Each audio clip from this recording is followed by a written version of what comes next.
Anak, bakit mo binibilang ang dilim sa iyong silid? Nilalamon ng ingay ng mundong mapait at matalim.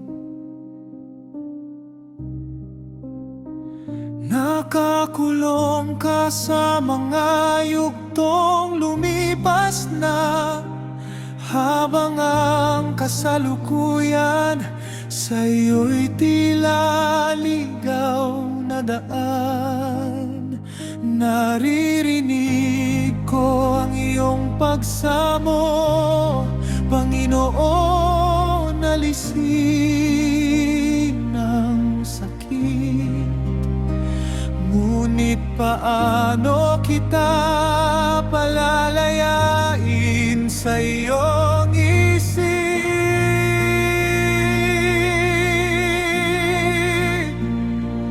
Kung ang bawat pinto ng pag-asa, ikaw ang nagpipilit na ipikit, bakit ka nagdadalamhati? Bakit ang puso'y mabigat? Bakit ang liwanag na dulot ko ginagawa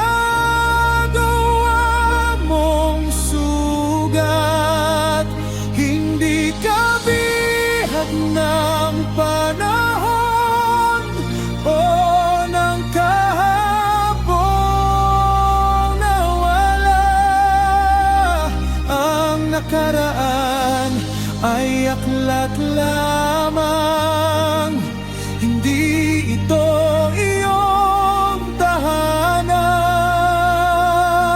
Huwag kang manatili sa pahinang tapos na ang hangganan.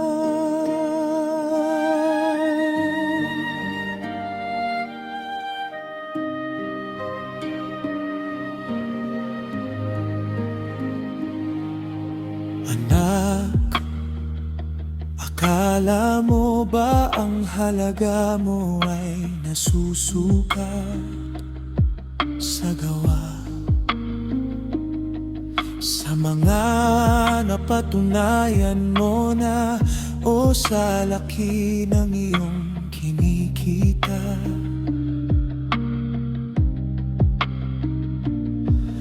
Binigyan kita ng hininga, hindi para maging estatwa ng kahapon. Ang kasalukuyan mong dusa ay may silbi sa aking layon.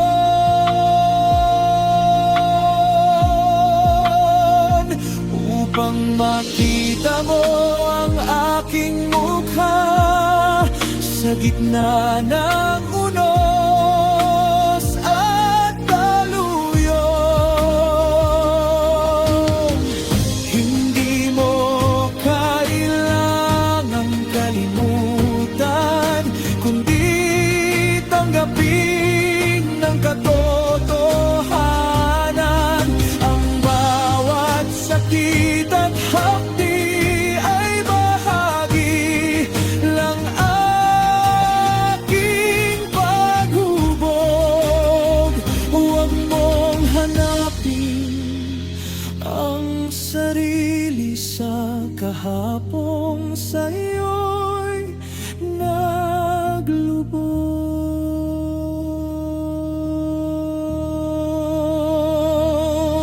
Bakit ka nagdadalamhati?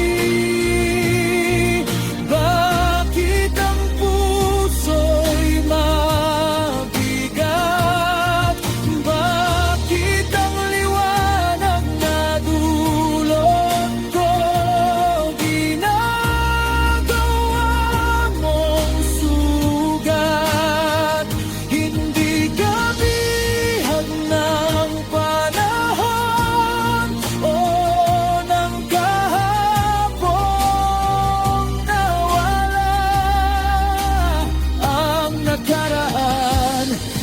aklat lamang. Hindi ito iyong tahanan.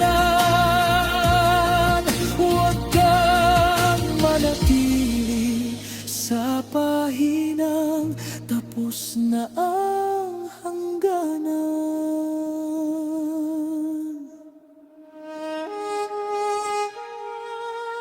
Huminga ka, anak. Itigil mo na ang paglingon. Ang nakaraan ay tapos na. Nandito ako.